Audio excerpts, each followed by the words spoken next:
Hello. So in this video, we're going to talk about Dai Sijie's novel Balzac and the Little Chinese Seamstress.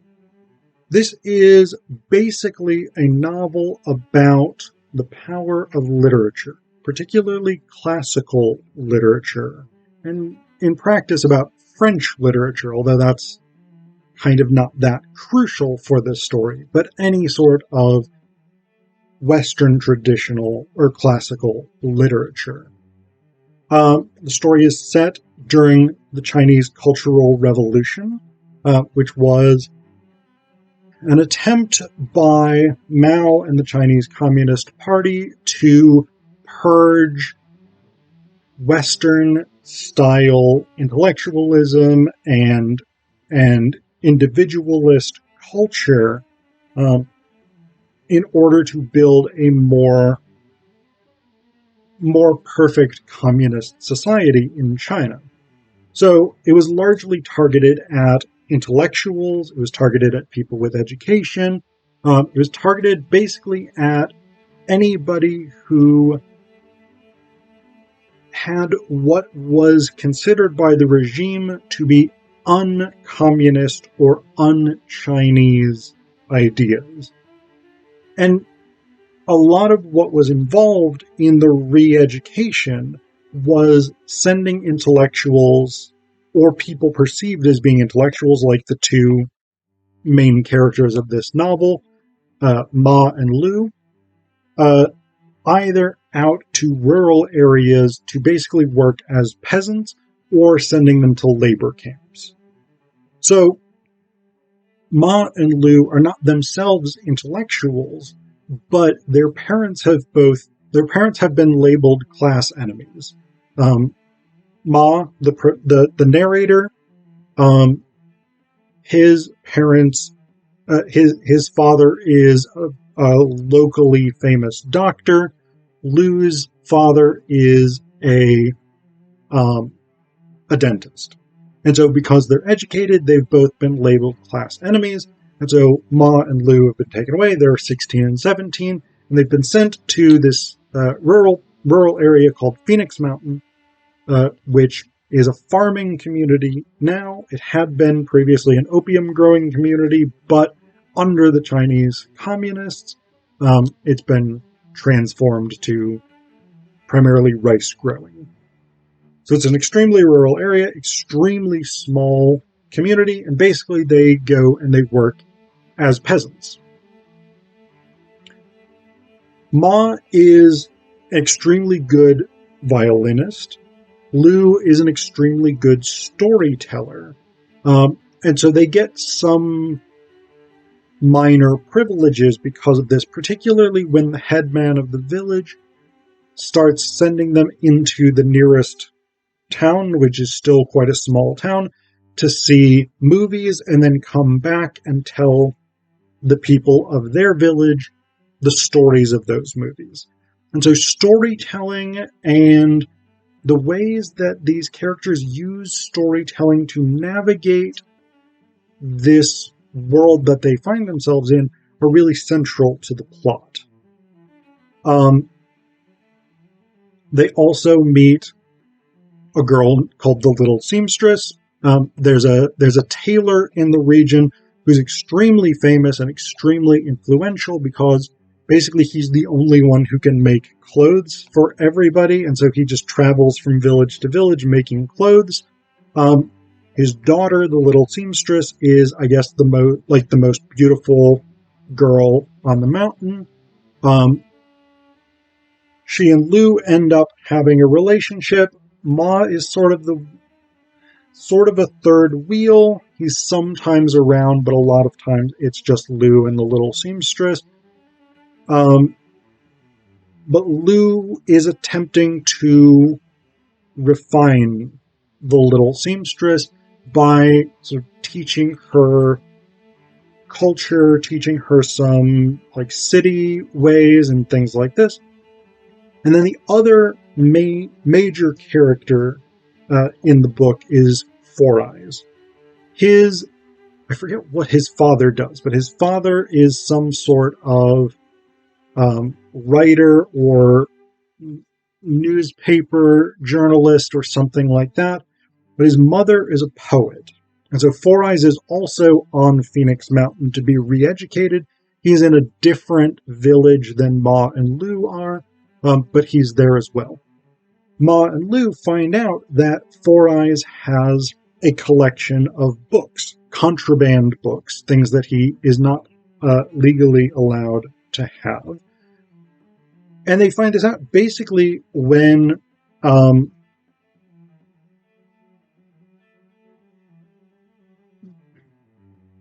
they do Four Eyes a big favor, and he lends them a book as a reward.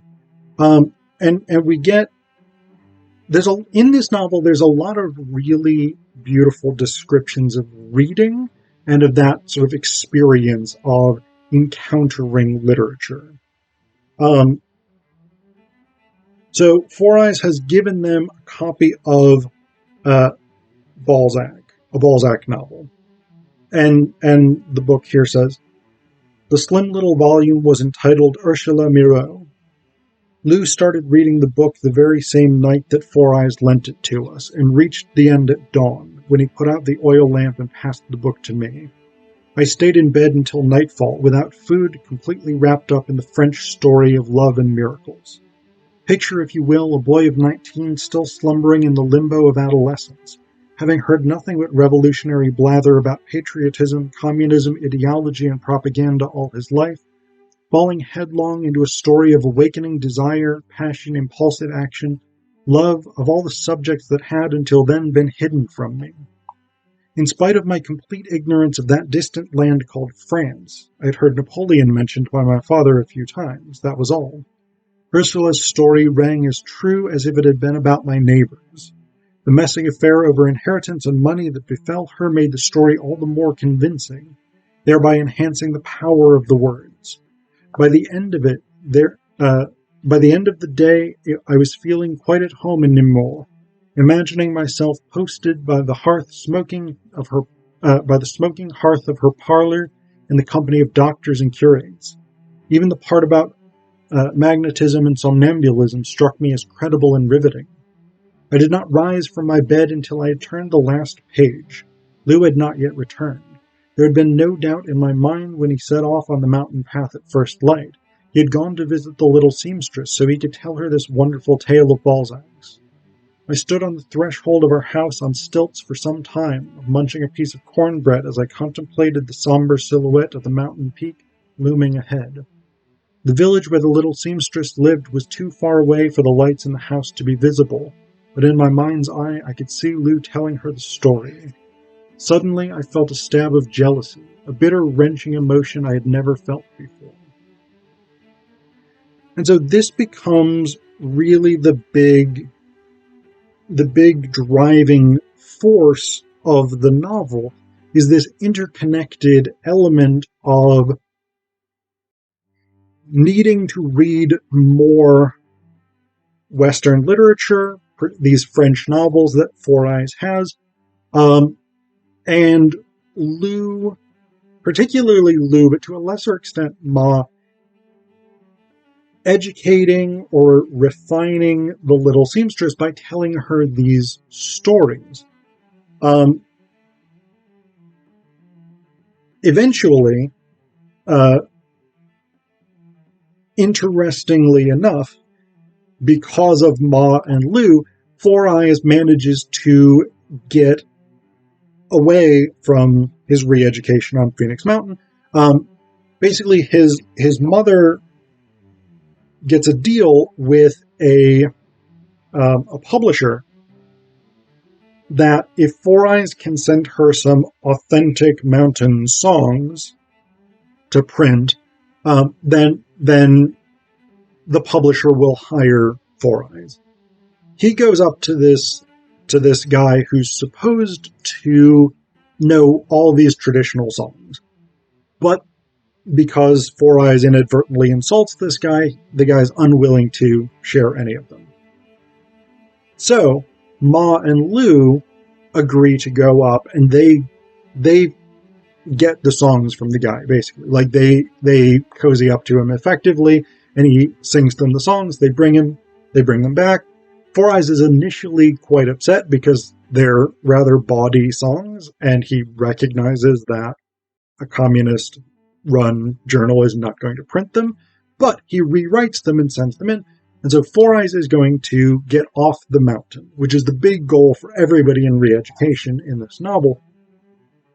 And so Ma and Lu make a plan where during the farewell celebrations, they're going to steal the suitcase full of Four Eyes' books, which they successfully do. And then basically they just devote themselves to reading these French novels in Chinese translation, of course. But they devote themselves to reading these French novels, and they become really, really fascinated by these books. And one of the things that I think is really interesting is that the French literature, particularly the Romantic literature that they're imbibing, has almost the opposite values of Chinese communism, because these books are all about individualism, about freedom, about personal action, and about these very bourgeois, aristocratic, middle class, whatever it is, problems. And so they're getting exactly the opposite of what they're supposed to be getting out of re-education. And so at one point, Ma is reflecting on Romain Rolland's Jean-Christophe. He says, Jean-Christophe, with his fiery individualism, utterly untainted by malice, was a salutary revelation. Without him, I would never have understood the splendor of taking free and independent action as an individual.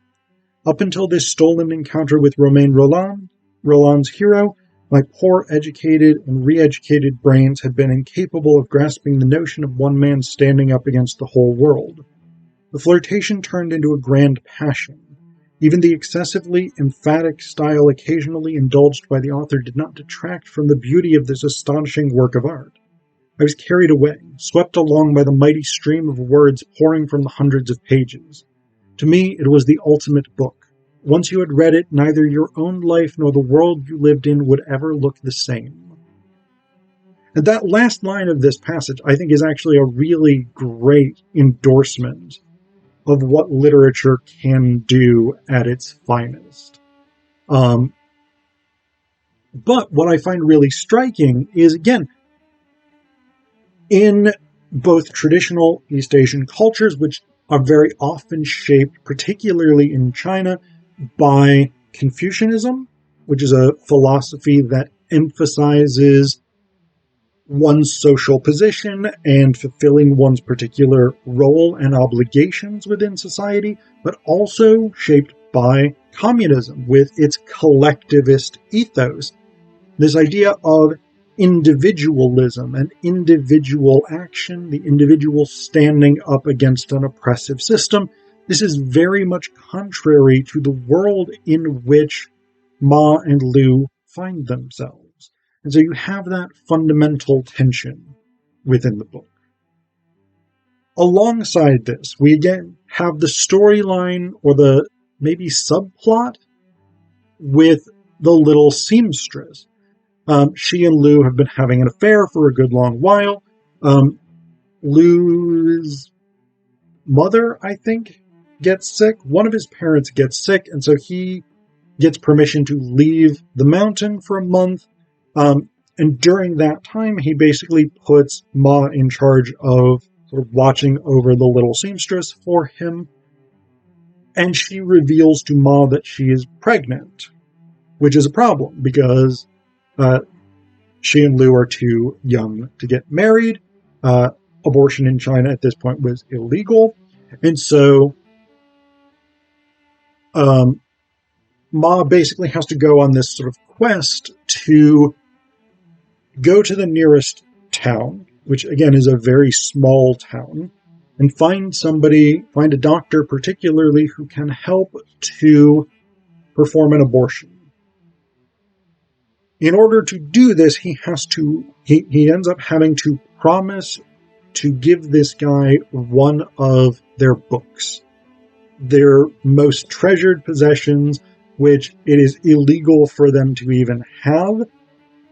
So Ma has to make the offer to this guy to perform an illegal service in exchange for a contraband good. So it's a moment of high tension in the novel itself, but I think particularly in 2022 in the US, where so many states are criminalizing reproductive rights, criminalizing abortion, criminalizing healthcare, women's healthcare particularly,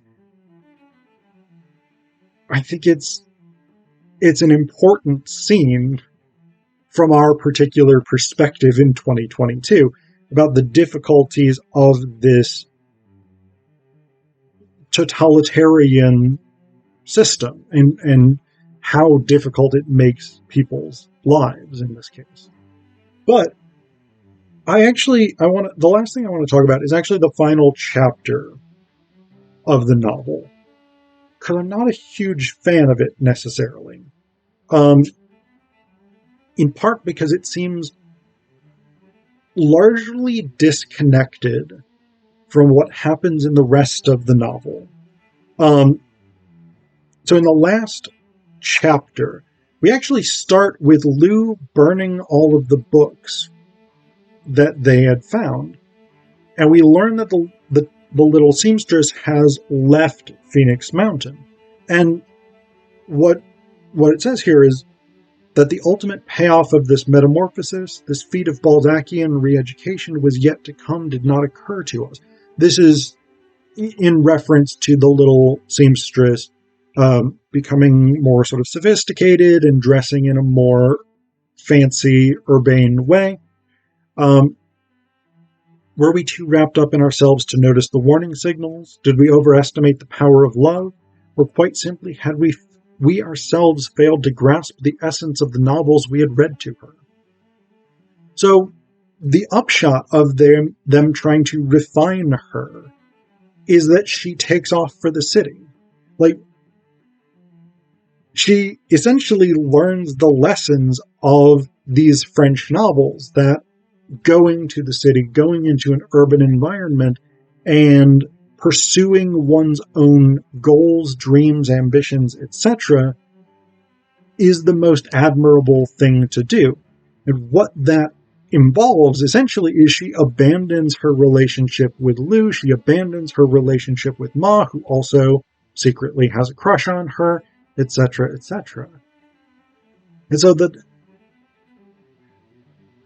I don't know what a better ending would necessarily have been like, but the ending it seems like the novel is going along on one trajectory, and the ending just sort of turns 90 degrees.